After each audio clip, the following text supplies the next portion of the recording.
اليوم شنو اللي دفعك انت تبيع اطفالك او اولادك؟ والله دفعني ابيع اطفالي، ويعني بهالمأساة هاي اني اول شيء معوق حرب. يعني لا راتب عندي، لا بيت، لا سكن. يعني عندي 5 جهال، عندي هالاطفال الاثنين قلت ابيعهم عدلوا على 150,000.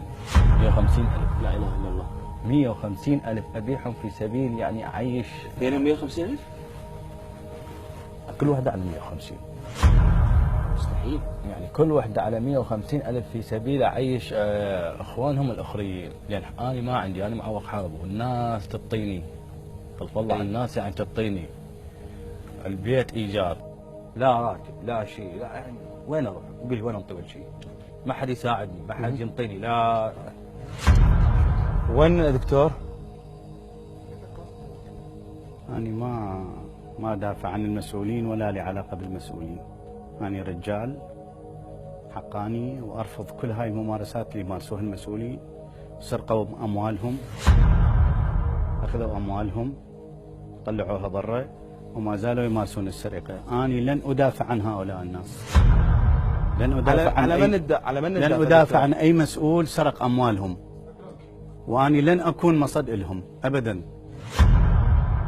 يعني تدافع عن المسؤولين قصدك؟ أنا دا أكون في موقف، لا أنا دا أكون في موقف وكأني أدافع عن سلطة معينة مارست شيء معين بحق هؤلاء الناس. أنا ما أكون بهذا الموقف أبدا. بالعكس انت اليوم موجود بالعكس حتى تنقذهم، احنا جايبك حتى تنقذهم. أنا ما أقدر أنقذهم، الناس اللي بيديهم الفلوس باقوا فلوسهم ومصرين على أن يبوقوها. أنا ما أقدر كل شيء أقدم لهم، يؤلمني هذا الشيء وأشعر بالخزي والعار. طيب ليش باقي في مكانك إذا يؤلمك هذا الشيء دكتور؟ شو وين أخو؟ وين مكاني؟ مكانك اليوم أنت مو رئيس الهيئة الرعاية لذوي الاحتياجات الخاصة؟ حبيبي أنا رئيس هيئة ذوي الإعاقة. تمام. أنا يقدموا لي ناس معوقين يروحون لجنة طبية. هذا الرجال دا يعاني كل لحظة بلحظته.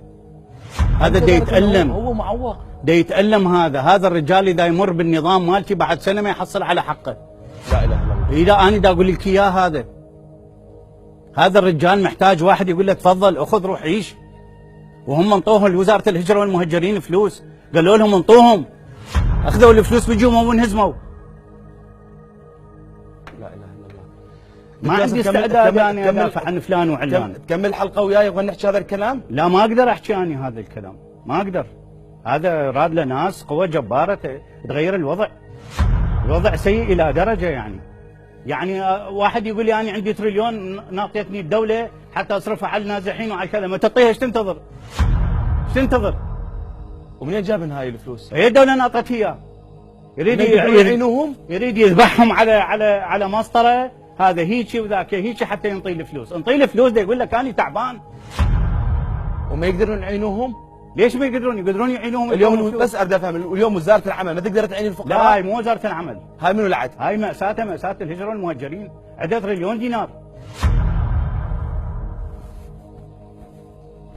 بلد دا يحترق ودا ينباق وكل واحد دا ينهش بلحمه.